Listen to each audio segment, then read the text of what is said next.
A fast food drive-thru wrapped around the building gives the illusion of a cash printing machine. The fryers are humming, the registers are ringing, and the operation looks bulletproof.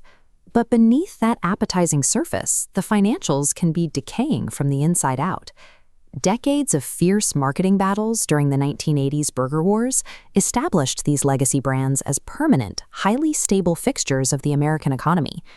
Today, a 44-year-old brand like Farmer Boys presents that exact same image of perfect health to anyone pulling up to order. Yet, entirely behind the scenes, Geddo Corporation, the operator of 12 Farmer Boys locations in California and Arizona, abruptly filed for Chapter 11 bankruptcy. The financial collapse was immediate and severe. The franchisee found itself hundreds of thousands of dollars in the hole, completely unable to pay back rent, cover franchisor royalties, or even settle basic invoices with their food suppliers.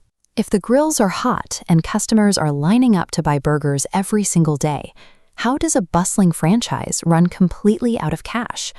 The crisis began with an aggressive push for growth.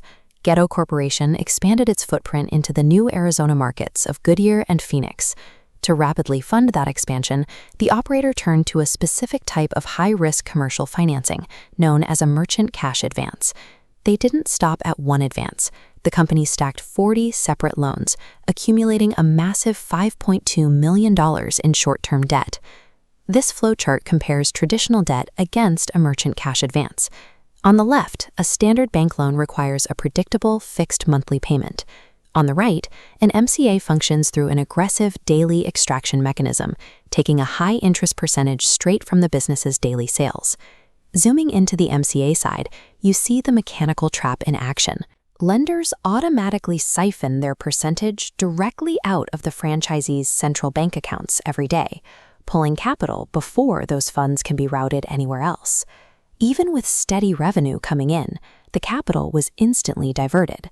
The essential operational buckets for rent, inventory, and payroll were drained dry on a daily basis.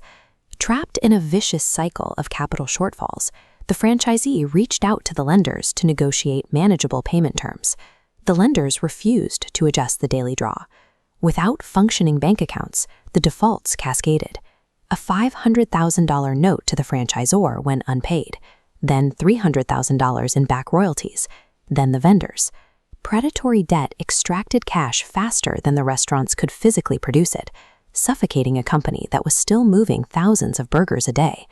Facing total collapse and unyielding lenders, Geddo Corporation turned to the federal court system to keep its doors open. By filing for Chapter 11 bankruptcy, the company triggered a strict federal mechanism known as the automatic stay.